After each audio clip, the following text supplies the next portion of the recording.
할렐루야. 오늘도 이렇게 새벽에 나오니까 봄비가 오고 있더라고요. 그래서 봄비를 보니까 힘이 솟고, 봄비를 보니까 기분이 너무 좋아져.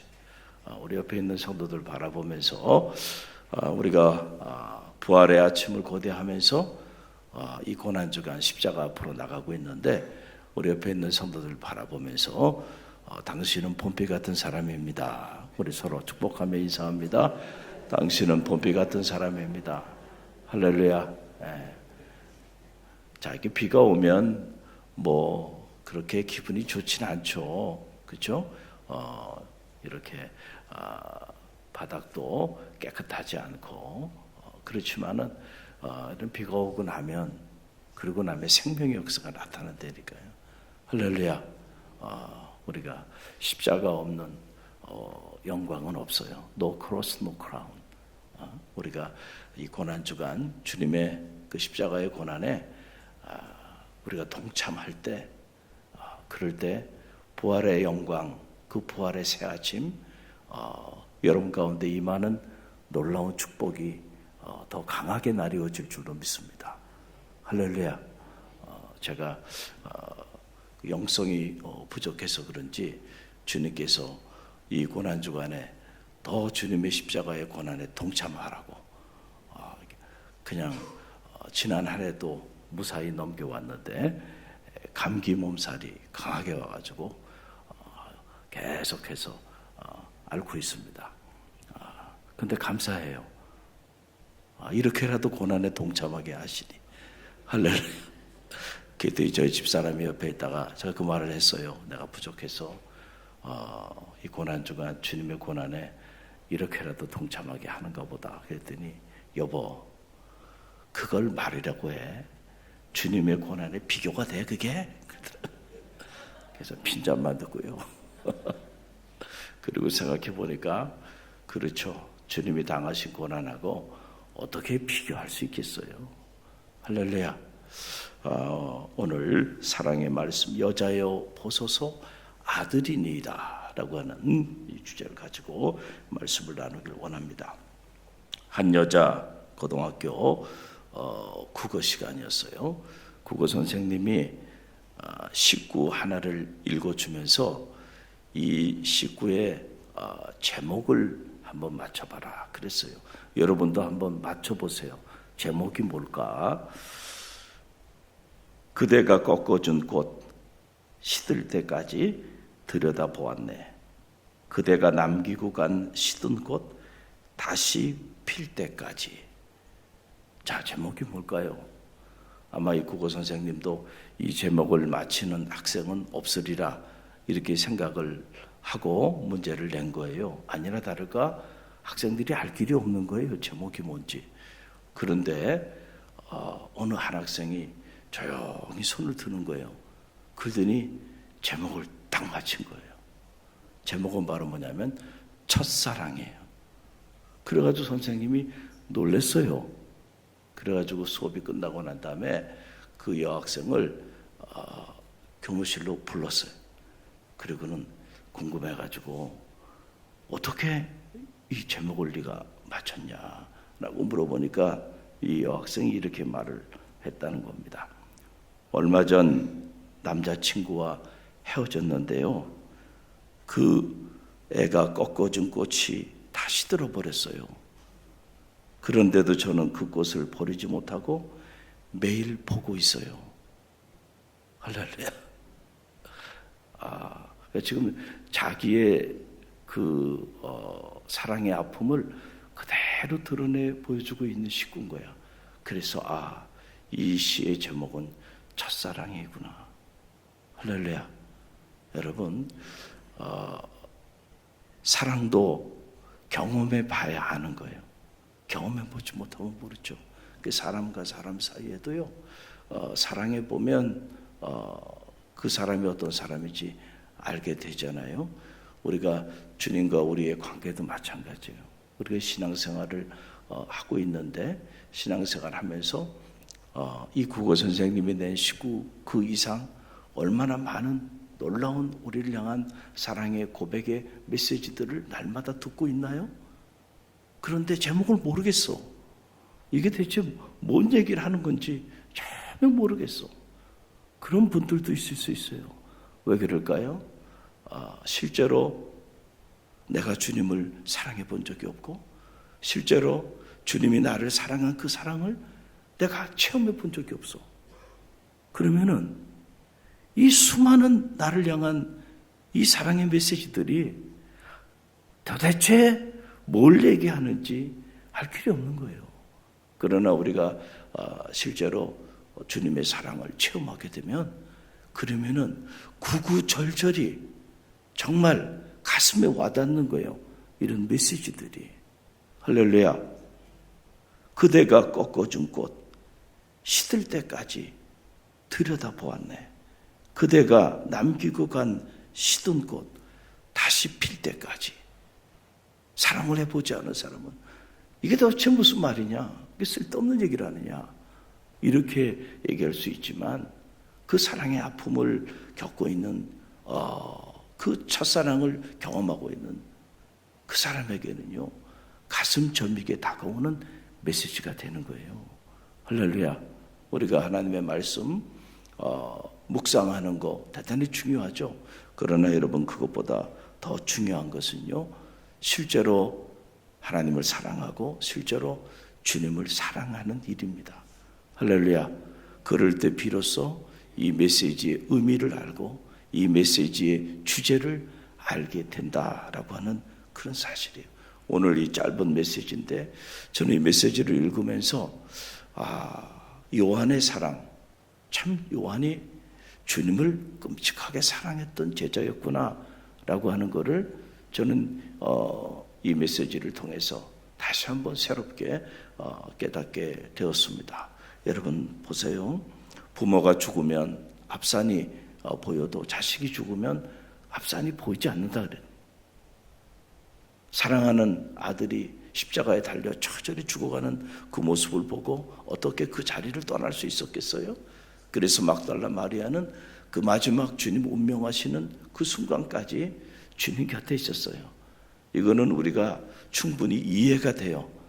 나도 내 자식이 그렇다고 한다면 그럴 수 있으니까.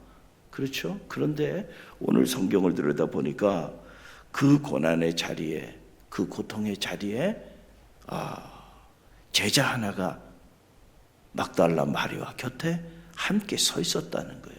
그 제자 이야기를 오늘 좀 하려고 해요.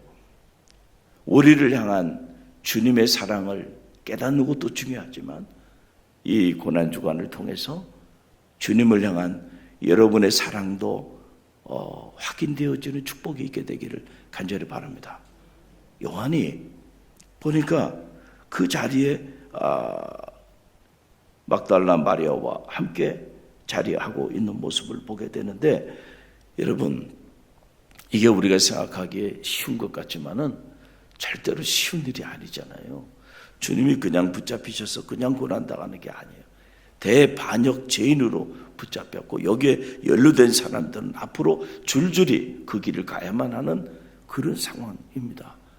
그런데 그분이 십자가에 달려 고난당하는 그 자리, 그 마지막 운명하시는 그 자리에까지 함께 한다는 거, 여러분 쉬운 일이 아니에요. 아마 요한도 다른 제자들처럼 다른 복음서들을 우리가 종합적으로 연구해 보면 다 각기 제 길로 갔었어요. 요한도 무서워서 살겠다고 베드로가 주님을 3번씩이나 저주하며 부인했을 때 성경에 보면 베드로만 그런 게 아니고 제자들도 똑같이 그렇게 고백했다는 거예요. 그러고는 다 주님 곁을 다 떠나고 다 도망갔던 거예요. 아마 자세히 알 수 없지만은 그렇게 도망갔던 요한이 주님의 사랑을 뒤늦게 깨닫고 다시 돌아온 것 같아요. 그래서 주님 운명하시기 직전 십자가상에 그 고난 가운데 있을 때 그 마지막 자리에 요한이 그의 어머니 마리아와 함께 그 자리에 있었다라고 하는 그 사실이에요. 여러분 보세요. 주님이 이제 예루살렘에 입성하시겠다. 그러니까 그때 어떤 일이 일어났나요? 제자들 중에서는 자기 어머니까지 모시고 와서 요즘 말로 말하면 치맛바람이 일어난 거예요. 자기 어머니를 앞세워서 데리고 나와서 주님께서 예루살렘에 입성하셔서 이제 앞으로 영광의 자리에 오르게 될 텐데 그 영광의 자리에 오르게 되면 우리 아들을 당신 오른편에 당신 왼편에 좀 앉게 해달라.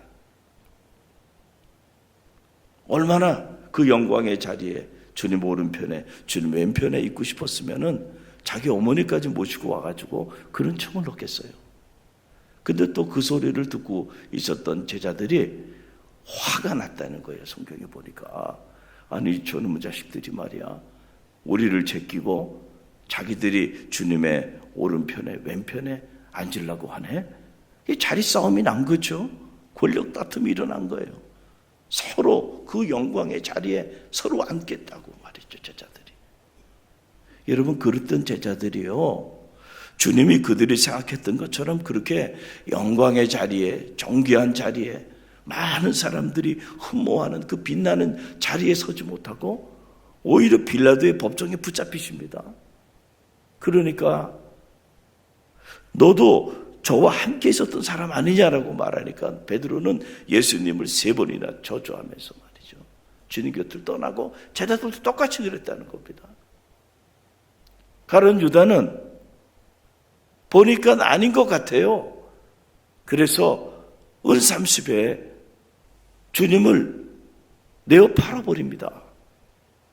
여러분 이게 지금 대세예요. 무슨 말인지 알겠죠? 대세라는 게 뭔지 알겠죠? 여러분 우리는 가만히 보면 항상 대세에 따라 움직여요. 이걸 다른 말로 표현하자면 여론이라는 거예요. 여론. 여러분 매일같이 여러분 신문지상을 보면 무슨 조사를 합니까? 여론조사 하는 거예요. 여론조사. 여론에 따라 움직이는 거예요. 이게 100인데 여론이 이걸 흑이라 그래. 그러면은 어느 사람도 어느 정치인도 그걸 100이라고 말하는 사람이 없고 여론이 흑이라 그러면 다 흑이라고 말하는 거예요. 진리가 없는 거예요. 사람들의 대세를 따라서 움직이는 거예요. 여론이 어디로 가느냐 이거에 따라 움직이는데 지금 주님 주변의 여론이 어떤 여론이에요? 주님이 예루살렘 입성하기 전과는 완전히 정반대가 돼버린 거예요. 예루살렘에 입성할 때 호산나 다윗의 자손이요 하면서 많은 사람들이 그의 입성을 찬양했어요. 그러니까 제자들이 야 이제는 때가 돼서 우리가 영광의 자리에 이르는 거예요. 이게 그때 당시의 대세였죠. 그런데 어떻게 된 일인지 붙잡히시고 그리고 십자가에 대반역죄인으로 고난당하시면서 골고다의 그 언덕 비아돌로사 그 고난의 언덕을 오르는 그런 상황이 펼쳐지게 되니까요. 다 도망가는 겁니다. 다 도망가는 거예요. 각기 제 길로 다 가는 거예요. 엠마오로 가는 거예요. 본래 자리로 돌아가는 거예요. 나는 저 사람을 알지 못했단 말이죠. 시리에 빠져 좌절과 절망 속에서요. 주님 곁을 다 떠났다는 거 아닙니까? 그런데 여러분 그렇게 떠났던 그 자리 오늘 성경을 보니까 제자 한 사람이 돌아왔어. 귀해요? 귀하지 않아요? 여러분 귀해요. 이게 쉬운 일이 아니에요. 절대로 쉬운 일이 아니에요. 거기 너 있었는가? 그때에 거기 너 있었는가? 주님 십자가에 달릴 때 거기 너 있었는가? 그때에 이 찬양이 있잖아요. 우리는 좋은 자리, 영광의 자리, 기쁨의 자리에는 서로 있으려고 해요. 그런데 막상 끔찍할 정도의 그 고난의 자리, 수치의 자리, 죄인의 자리, 그 모욕의 자리, 그 희생의 자리에는 우리가 머물러 있고 싶어 하지 않는다는, 다 도망간다는 거예요. 다 도망간다는 거예요. 갈릴리 교회는 대단해요. 뭐가 대단한가 제가 이렇게 보니까 코로나 3년 동안에 많은 사람들이 도망갔어요. 근데 갈릴리 교회 도망가래도 안 가는 것 같아. 할렐루야. 야, 대단한 교회다. 도망가라 그래도 도망가지 않아. 그 여러분 대단한 사실. 할렐루야. 진짜 그 사람이 내 사람인지 알려면요, 내가 한번 무너져 보면 알아요. 그렇죠? 내가 한번 무너져 보면 내가 완전히 내가 내 자신을 보기에도 초라해. 내가 아무것도 줄 게 없어. 완전히 산산이 무너져 보면 그때도 내 곁에 여전히 남아있는 사람, 머물러 있는 사람 몇 사람 안 될 거예요. 그러나 그 사람이 진짜 내 사람이야. 할렐루야. 그 사람하고는 정말 평생의 동반자로 의미 있는 일을 함께 할 수 있는 그 사람이죠. 할렐루야. 무너져 보세요. 그럼 여러분 주변에 누가 남는지 무너져 보면 이놈이 정말 효자인지 아닌지 알 수 있어요. 부모가 뭔가 가지고 있으면 자녀들이 보여들지만 부모가 아무것도 없이 병들어서 어려운 가운데 있으면 그때도 그 자리를 끝까지 지키는 그 자식은 효자인 거야. 할렐루야. 그런데 부모가 그런 어려운 가운데 있으면 말이죠, 1년에 한 번도 얼굴도 들여다보지도 않고 말이죠, 부모를 버려요. 네? 우리가 믿음의 길을 걸어가면서도요, 때로 우리는 영광의 길, 꽃길, 이런 길만 사모하는데, 여러분, 누구든지 나를 따라오려거든 자기를 부인하고 자기 십자가를 지고 나를 쫓을지니라. 예수의 흔적이 있어야 돼. 할렐루야. 이걸 스티그마라고 말하는 거예요. 정말로 네가 예수님의 제자냐? 그렇다고 한다면 예수님의 흔적을 보여봐. 너는 어떤 흔적을 가지고 살아가는가? 어떤 스티그마가 너에게 있는지, 어떤 고난의 흔적이 너에게 있는지를 한번 내게 보여줘. 그걸 보여줘야 이게 누구에게 속한 사람인지를 알 수 있잖아요. 여러분, 초대교회 지금도 그렇지만은 이 스티그마가 중요했단 말이에요. 가축들도요, 종들도 마찬가지예요. 어디에 속한 거냐, 그걸 알기 위해서요, 인두로 지져가지고요, 이 스티그마를 찍은 겁니다. 그걸 보면 이거는 어느 집안의 가축이고 어느 집안의 종인지 그 흔적을 보고 알게 되는 거예요.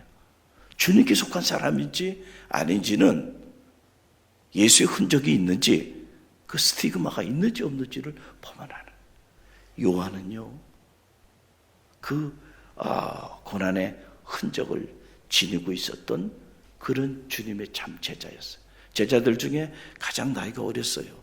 그래서 예수님께서 특별히 예뻐하고 사랑했던 그런 제자예요. 아마도 그가 그 주님의 사랑을 생각하고 죽으면 죽으리라고 하는 심정을 가지고 주님께로 다시 돌아온 것 같아요. 너도 이 사람과 같은 배지. 그러면 똑같이 요한도 십자가에 달려 그 죽음의 길을 가야 되는 그 상황에서 여러분, 그 자리에 요한이 왔어요. 그래서 여러분 가만히 보면 요한이요, 장수의 축복을 받고 90세 이상 살았는데, 그가 밤모섬에 위배됐을 때 주님께서 특별히 다른 제자가 아니고 요한에게 나타나셔서 복음서의 제2부라고 불리우는 요한 계시록의 그 비밀을 이 제자 사도 요한에게 다 보여줬어요. 그래서 이 요한이 훗날 요한 계시록의 저자가 되기도 해요. 우연히 이렇게 된 게 아니라고 저는 생각합니다. 끝까지 마지막 순간까지 그 고난의 자리에 주님과 함께 했던 제자였기 때문에 주님이 그를 이렇게 존귀한 자로 들어 쓰셨다고 저는 확신합니다. 또 하나, 요한의 두 번째 사랑을 우리가 엿볼 수 있는 장면, 바로 오늘 본문에 관련된 말씀인데요. 자, 주님께서 사랑하는 제자 요한 곁에 당신의 어머니 마리아가 있는 것을 보시고 요한을 가리키며 하는 말이에요. 요한을 가리키면서 여자여 보소서 아들이니이다. Here's your son. 여기 당신의 아들이 있습니다. 요한을 향해서 하는 말이에요. 그리고 자기 어머니에게는 그 요한에게는 하는 말이, 자 보아라, 여기 너희 어머니가 여기 있다라는 거예요. See, this is your mother. 너희 어머니가 여기 있다. 자, 육신적으로 보면 지금 제자 이 요한이 막달라 마리아의 아들은 아니죠. 그렇죠. 그런데 주님께서 이렇게 말씀하시는 거예요. 요한에게는 여기 있는 이분이 너의 어머니다. 그리고 그 어머니 마리아에게는 여기 있는 이 사람이 내 아들이다. 이 말씀을 하시는 거예요. 왜 이 말씀을 하셨을까요? 예수님이 육신적으로 보면 맏아들이었어요. 장자가, 우리나라도 그렇지만은 장자가 부모를 양육하면서 그렇게 사는 것이 당시의 사회적 관습이었어요. 그런데 당신의 운명 하실 것을 아시고 사랑하는 제자 요한에게 자기 어머니를 의탁하는 거예요. 자기 어머니를 부탁하는 거예요. 요셉은 어디 갔을까요? 그 남편 요셉은 성경학자들에 의하면 요셉의 기록은 일찍이 사라져버린 걸 보면 요셉은 일찍이 세상을 떠났을 것이다 라고 하는 거예요. 그래서 가장 사랑하는 이 핍박과 박해 가운데서 견디면서 자기 어머니를 끝까지 보살펴 줄 수 있는 사람은 너밖에 없구나. 너에게 내 어머니를 맡긴다. 어머니를 부탁한다. 라고 하는 그런 말이죠. 이 얘기를 듣고요. 여러분, 요한이 아무 말을 하지 않고요. 그의 어머니 마리아를 모시고 자기 집으로 가요. 그래서 기록에 의하면 훗날 요한이 에베소로 옮기게 되는데 에베소로 옮겨서 90이 넘게까지 살게 되었는데 마지막 순간까지 막달라 마리아를 자기 어머니로 모셨다는 거예요. 그래서 지금도 에베소에 가게 되면은 사도 요한이 예수님의 어머니를 모시고 산 집이 유적으로 남아있다는 겁니다. 여러분, 이게 쉬운 일이겠어요? 여러분이 이 상황이라면 그 어머니를 거두고 그 어머니를 자기 어머니처럼 평생을 모시겠습니까? 여러분, 요한이 정말로 주님을 사랑하지 않았으면요 도저히 할 수 없는 일이에요. 지금은 은퇴하신 안산제일교회 고훈 목사님이라고 있어요.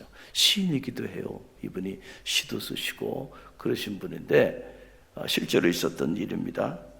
하루는 한 성도의 초청을 받아서 목사님께 갈비를 좀 대접해드리고 싶어가지고 목사님, 제가 갈비를 좀 대접해드릴 테니까 목사님 갈비를 좀 먹으러 가죠. 그래서 목사님 몸보신도 시켜드릴 겸 그래서 그 교우와 함께 갈비를 먹기 위해서 이렇게 교회에서 나와서 나아가는데 보니까 교회 앞에서 82살 먹은 이 고은 목사님의 어머니가 길에서 양말을 팔고 계신 거예요. 그러니까 이 가슴이 그냥 철렁거린 겁니다. 본인 나이 12살 때 아버님 세상 떠나고 그리고 일찍이 가부가 돼서 행상을 하면서 자녀들을 가르쳤어요, 어머니가. 그런데 그 어머니가 지금 교회 앞에서 양말을 팔고 있네.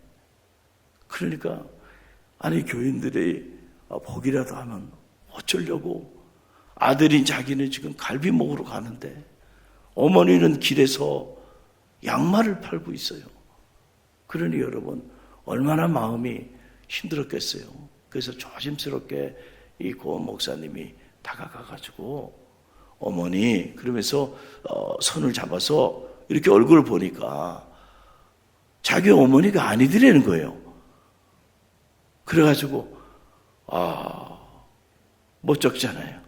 그래서 죄송하다고 저희 어머니인 줄 알았다고 저희 어머니도 이렇게 행상을 하면서 양말을 팔고 그러셨는데 저희 어머니하고 너무 똑같이 생겨가지고 어머니인 줄 알았다고 죄송하다고 여기 있는 양말 다 저 달라고 그리고 빨리 들어가서 오늘 좀 일찍 들어가서 좀 쉬시라고 그리고 돌아서면서 가슴을 쓸어내리면서 아유 천만 다행이다, 그런 마음을 가지고 지나갔다는.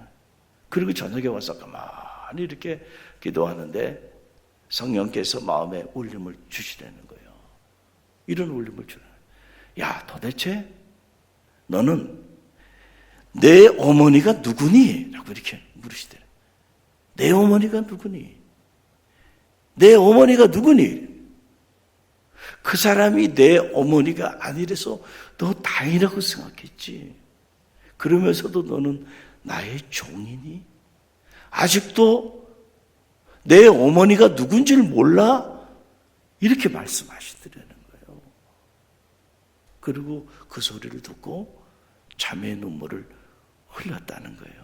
여러분, 이게 무슨 말일까요? 여러분, 주님께서 마태복음 12장에 보면 주님의 어머니와 그 동생들이 주님께 찾아 나와요. 그럴 때에 제자들이 여기 너희 어머니가 오셨다라고 말을 하니까 예수님께서 뭐라고 말씀하셨어요? 누가 내 어머니며 내 동생들이냐?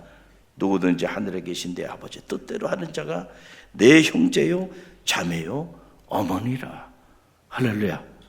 가족에 대한 새로운 정의를 주님이 하신 거예요. 그렇죠? 육신적인 가족만 가족이 아니야. 이제는 하나님의 뜻대로 행하는 모든 이들이 내 어머니고 내 형제고 내 자매라는 거잖아요. 할렐루야. 그러니까 이런 차원에서 지금 주님께서 요한에게 말씀하셨고, 요한은 또 그런 차원에서 막달라 마리아를 자기 어머니로 평생을 모신 거예요. 여러분, 우리는 흔히들 교회 사랑이 없어 이런 말들을 하는 분들이 있죠. 근데 가만히 보면 사랑이 없는 게 아니에요. 교회 사랑이 있습니다. 근데 무슨 사랑이냐면 자기 가족들만 사랑해요. 육신의 자기 자녀만 사랑하고, 육신의 자기 아내만 사랑하고, 육신의 자기 남편만 사랑하고, 육신의 자기 부모만 생각해요. 그런 육신적인 자기 가족 사랑은 똘똘 뭉쳐 있는데 정작 영적인 가족 사랑이 없어. 그러니까 사람들이 와가지고, 특별히 새 가족들이 와가지고, 우리 교회는 뭐 그런 사람들이 거의 없지만 새 가족들이 와서 상처받고 가는 건 다른 게 아니에요. 보면 너무 사랑이 없다라고 하는. 여러분, 우리가 이 고난주간을 보내면서 우리의 사랑을 점검하는 지혜가 있게 되길 간절히 바랍니다. 이 지극히 작은 소자에게 행한 것이 곧 내게 행한 것이라 주님 말씀하셨죠. 심지어 이 지극히 작은 소자에게 행한 것이 곧 내게 행한 것이라고 말씀하여 주셨는데, 오늘 우리를 향한 주님의 사랑이 어디까지 확장되고 있는지를 점검해보는 고난주간이 되기를 간절히 바랍니다.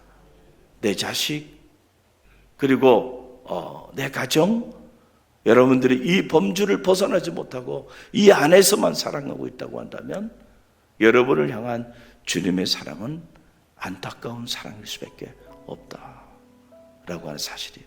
주님은 그것을 넘어서서 사랑하신 거잖아요.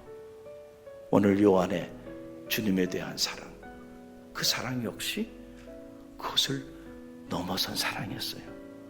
우리가 요한처럼 그렇게 그 고난의 마지막 자리까지 함께 하지 못한다 할지라도, 요한처럼 우리가 피 한 방울 섞이지 않은 이 여인을 자기 어머니로 평생을 모시며 살지 못한다 할지라도, 우리가 만나는 모든 사람들의 모습 속에서 내 어머니를 만나고, 내 아버지를 만나고, 내 사랑하는 자녀를 만나고, 그리고 주님을 만나는 그런 고난주간이 되기를 주님의 이름으로 간절히 축원드립니다.